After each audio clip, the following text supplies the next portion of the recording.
Hey, welcome everybody back for another amazing episode of the Lyme Boss podcast. I'm Heather Gray, aka the Lyme Boss. I'm a functional diagnostic nutrition practitioner, and I help fast-paced women professionals who have digestive issues that they can't explain, brain fog that's crippling their day, and having no energy to spend time with their kids. Is it undiagnosed Lyme disease? I know it was for me. I help those folks get to the bottom of those symptoms instead of just throwing Band-Aids at symptoms. Today, we're speaking with Dr. Diane Mueller. She's one of my favorite persons on the whole planet. I mean, she's been my business coach. We're colleagues. We've worked together in the Lyme world. Like, she is just freaking brilliant. And then when she came out with her new podcast, the Libido Lounge podcast, and I know you're probably guys thinking are like, Heather, you're the Lyme Boss podcast. Why are we talking about libido and sex? Because I'll actually let Dr. Diane explain that. But I'm trying to bring health and wellness to everybody. Yes, we do bring it in and we talk about Lyme and we can be more specific, but really these principles can be applied to anyone with any condition anywhere. And this information needs to get out. And I love talking about this stuff. Most of you don't realize that I actually was a passion and intimacy coach for 4 years myself, and, followed Dr. Data and, Allison Armstrong and a lot of the same people that I know that Dr. Diane has, but she's way cooler than I am and made a podcast out of it. She's got a new practice around it. And then she's got a summit coming up called Solving Sexual Dysfunction Summit. And man, you talk about something that is so ridiculously needed, right? Because people aren't talking about dysfunction in the bedroom. It is so taboo. It's like a stigma, so to bring this subject to light, it's a beautiful thing. Welcome everybody, Dr. Diana. Thank you. Thank you so much for having me, Heather. It's always so great to talk to you. Love when we get to do it over a kombucha or a meal, but here we are today on video. So we'll take what we can get. So thanks for having me. You're looking mighty fabulous there. I love that Juicy Lounge you have. Thank you. Thank you. Hey, so why the pivot? Why from Lyme doc to libido? Why are we talking about sex? Yes, in some ways it's like so related. And there's a couple different ways that it's related. One, obviously, most people with Lyme, with chronic fatigue, fibromyalgia, all the various symptoms that oftentimes manifest with things like Lyme or mold illness, sex drive completely goes out the window in almost all cases of those things, right? So there is an element where low libido is a symptom, and it is part of a picture that is oftentimes seen with other bigger chronic disease, scenarios. So that's certainly one thing. But another thing that's interesting in some of the similarities between something like Lyme and libido is the taboo nature. Like, how many times people with Lyme disease have gone to their docs and everything lab-wise is normal, and they're basically told there's nothing wrong, it's in your head. And so it's almost like this taboo type of topic, right? That we both know that people are oftentimes really not made to feel safe or heard or understood or comfortable with talking about this. And I think I have a passion in my life for like the rebel nature of things and talking about things that are a little bit more off the standard kind of conversations that people have, because libido in that way is very, very, very similar. Libido in many ways is one of these things that is so taboo that there hasn't been a space to talk about it comfortably. And now we're seeing more and more and more research around the importance of a healthy sex drive and what that does for sleep and what that does for brain fog and what that does for healthy relationships and social isolation and on and on and on and on. That now I just have been seeing with like the research, I'm seeing that this is an important topic. And we're finally at a point where talking about sex is this thing that we can now do without it being so kind of in the corners, in the hush, or the things that you just maybe talk to your doctor about or maybe talk to your best friend about, but nobody else. Oh, it's absolutely incredible. Like I told you, so I, 4 years studied this topic myself. I have a funny history in a couple different industries that kind of makes me think a little outside of the box. And I couldn't get over every single episode. I'm like learning not one, but two, but three things. And I'm like, holy shit, holy shit, holy shit, holy shit. It's absolutely incredible. And I love you're usually kind of short, succinct, but still entertaining. Like I absolutely love what you've been able to do with this topic. What is, some of the kind of the favorite little nuggets, tidbits that you like talking about these days? There's a few different things. I mean, one of the things that I think is really helpful to understand is how both similar and dissimilar we are as women versus men in sexual orientation, around how we go through the process of getting turned on, how we go through the process of, say, getting lubrication to our genitals, and what goes on in the brain when it's subjected to estrogen versus testosterone, for example. And we both love Alison Armstrong, like you mentioned at the beginning of this, and she does such a good job of explaining some of these types of scenarios. But one of the things is like the way estrogen affects the brain. If you look at MRIs and what actually lights up in the brain versus, say, testosterone, is there's much more like activity all over the brain at one time, creating this like diffuse awareness, versus, say, testosterone, which is much more linear. And you can see these different changes, like I'm saying, in some of these brain images. And so from that standpoint, I think it tells us so much about estrogen dominance versus, say, testosterone dominant individuals, and how we actually approach sex and sexuality. Because this is one reason, for example, that men typically don't need a lot of foreplay, and typically are like, okay, well, I'm in the mood. Today was a stressful day. Let's, go get it on so we can burn off this stress. And women are like, oh my gosh, I'm thinking about the kids and the groceries, and today was hard, and I just need to vent. And like, I need like hours of the sexy talk or the foot massage or whatever it is in order to get me revved up and in the zone.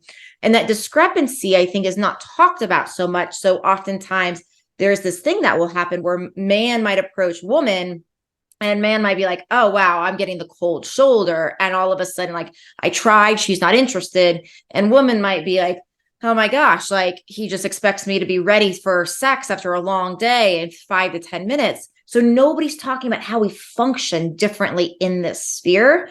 And I just think it's super important to begin to unpack this, because innately, like, we all have libido, we all have sex drive, but we are actually foundationally different depending if we are testosterone dominant or estrogen dominant. Absolutely. I love talking about these differences because I love Alison Armstrong. She's like, women just think men are, hairy women behaving badly, and oh my Yes. God, I about pissed myself when I heard that. And yeah, I do look at him a lot of times and think that, and then realize, no, he is wired completely different than I am. And I'm sorry, when I say I'm talking testosterone driven, compared to estrogen dominant, because it can go either way in the very fluid world we live in. I have a transgendered son, so I totally get all the confusion sometimes that it can be when we're talking about sex and sexuality. So I just wanted to put that out there first. But like, one thing I would really love for you to touch on deeper, especially since the majority of the people listening and the people who are going to be at the summit are going to be women, right? And I know, as a entrepreneur, right, I run a lot of masculine energy all day long so I can stay focused and get the job done.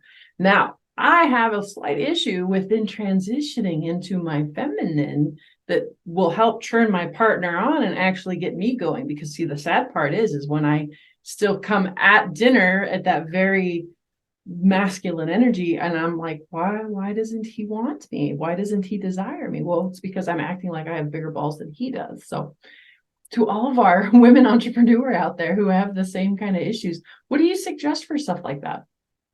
Yes, it's a really important question. And to start with the foundation of that question, I think we should talk about oxytocin and vasopressin and how these types of hormones actually impact drive and sexuality in both women and men. So oxytocin, a lot of people have heard of as like the love hormone or the cuddle hormone.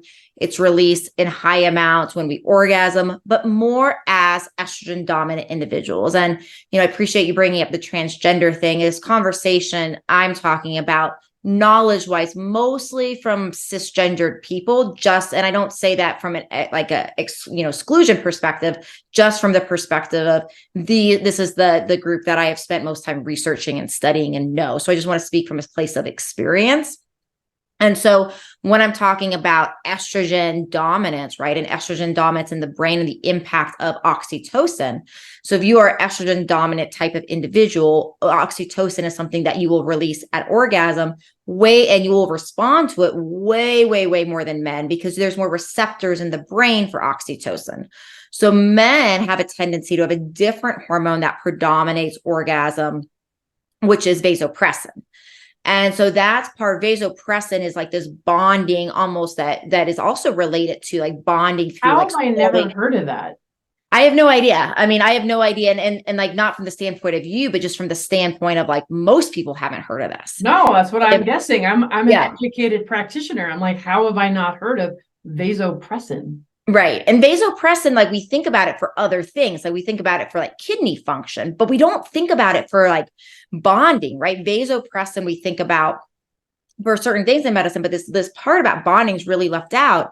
And like with men and vasopressin, what winds up happening with vasopressin is that it also bonds them together in like figure out answers for things, like, you know, going into their sports game and winning and like that type of thing can also be like this vasopressin bonding type of experience, right? But for women, it's different. We have way more oxytocin related. And oxytocin, this is a vicious cycle that we can get into. And here's the cycle.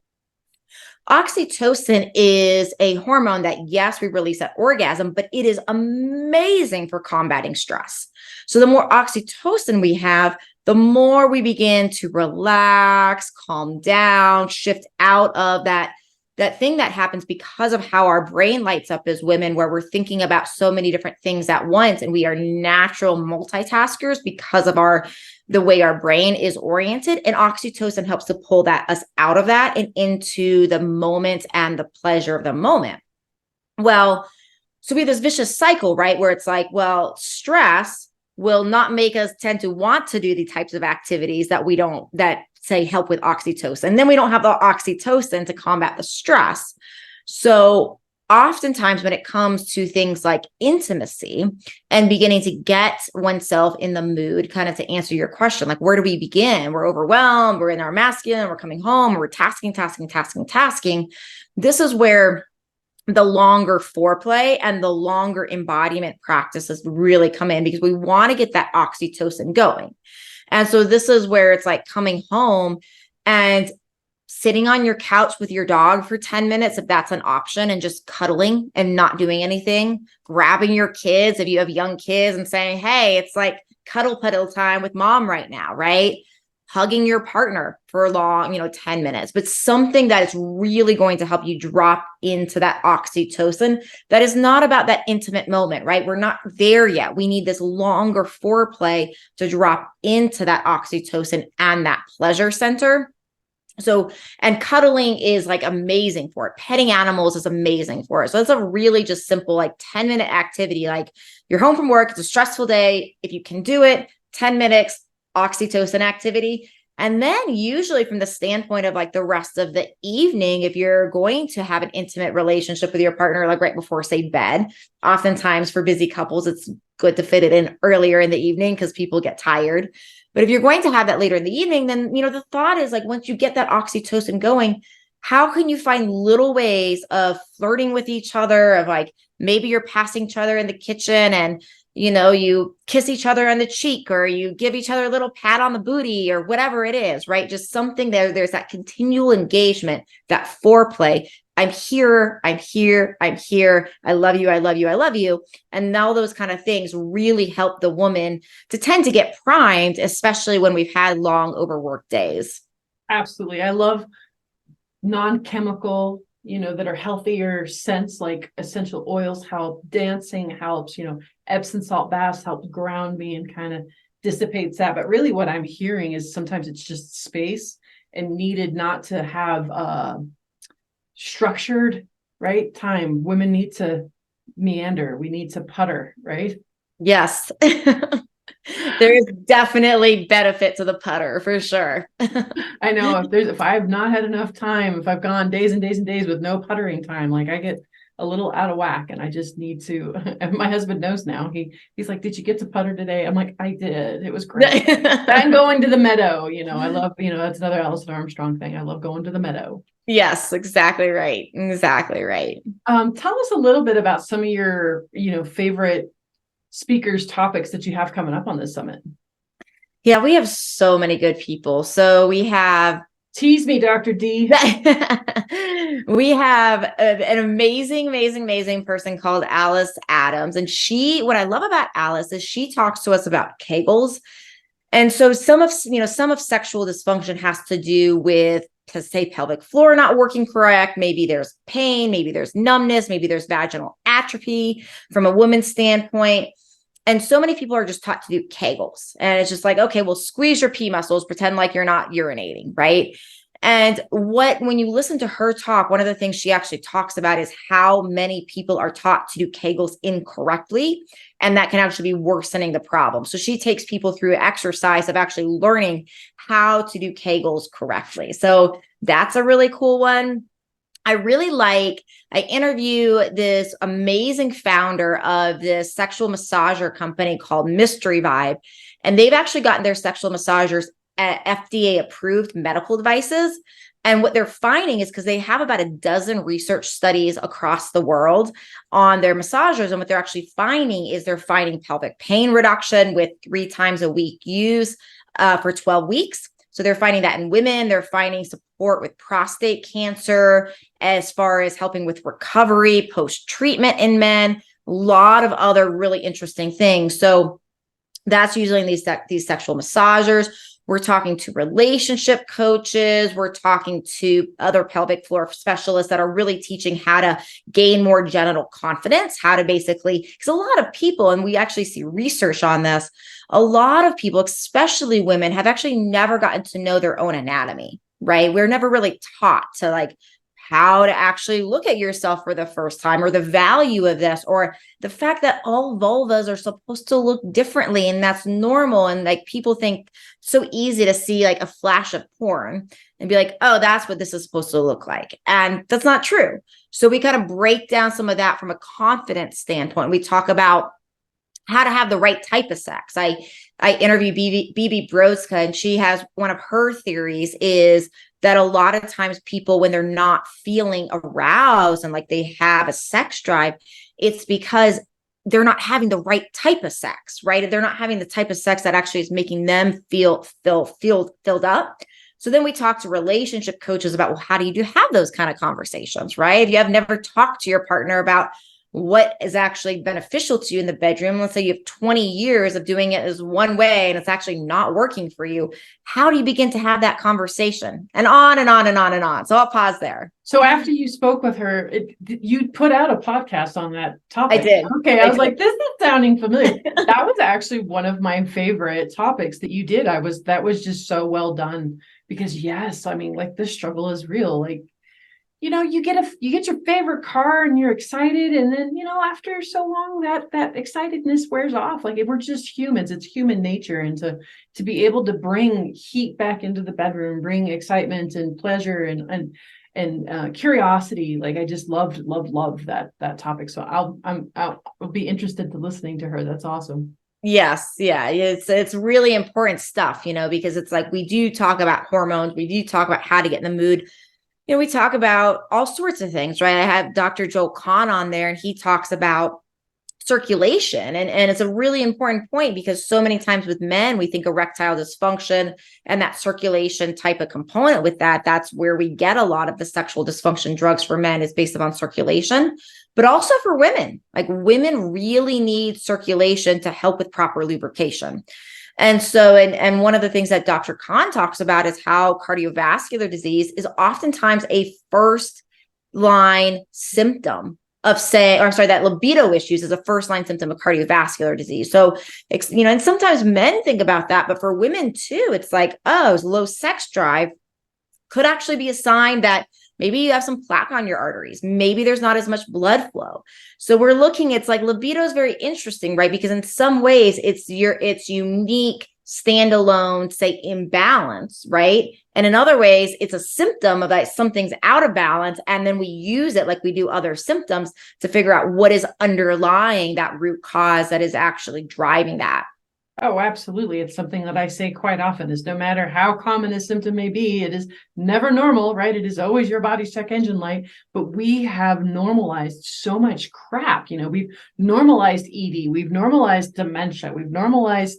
I mean, it's crazy. When I talk to people, they're like, oh, yeah, my grandma's got dementia, my grandfather's got Alzheimer's, and they're like, and I'm like, no, like this stuff can be prevented. This is not the way. And so it's Yes. beautiful that it's more than just not being able to get it up or, not having a drive. Like it's usually a symptom of something else.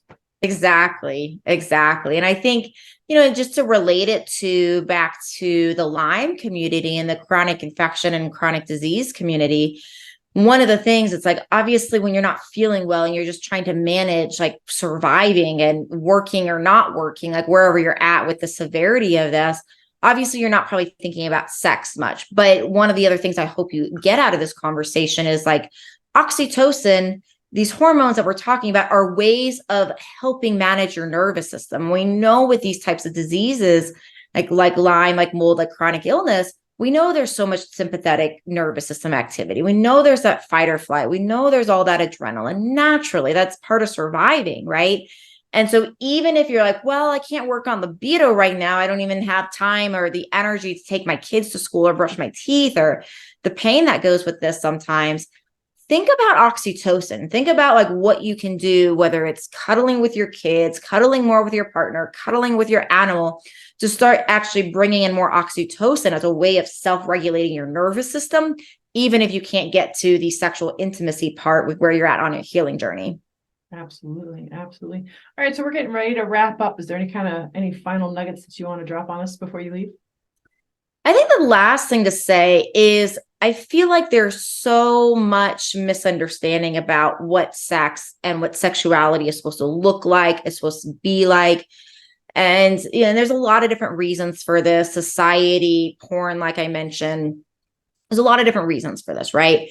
Really innately, this is your own expression of what your sexual being is. So that's going to look different for you as well as for somebody else. There's the concept of love language in that book by Gary Chapman that does the love language book and talks about these 5 different love languages.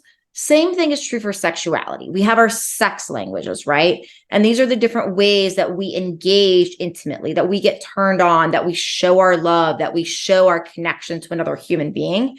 And so I definitely encourage you to be curious, to follow your intuition, to learn and to work with me or other sex coaches or docs in order to learn how to have these kind of taboo conversations with a partner in a way that is helping you guys to get closer together. And come to my sex summit because we're going to talk about all of this and more. I hope you guys will be there. And I really thank you for helping me spread the word on this, Heather. It means so much. Absolutely. I'm always down for whatever you're putting out. And also, like I said, go check out her Libido Lounge podcast. Like you won't regret it. It's amazing. And then, yes, go to the show notes and I'll have all the information on how to join the summit. So again, thank you, Dr. Diane. It's such a pleasure having you, and everybody else, make sure to have a healthy day. Make sure to like, subscribe, and share this episode, even if you found one little piece of inspiring nugget in it. This is how we change people's lives. This is how people get better. This is how people get hope. So please make sure that you are liking, sharing, and subscribing. Stay tuned for the next episode. You're not going to want to miss it. And while you're at it, head to my website, thelymeboss.com, and make sure you download your free video series, Real Cooking for Real Life. Learn amazing, delicious meals in 20 minutes or less. Learn why and how we cook certain things that are toxin-free, free of contaminants, and how to get a delicious, healthy meal under 20 minutes. You're not going to want to miss out. That's thelymeboss.com.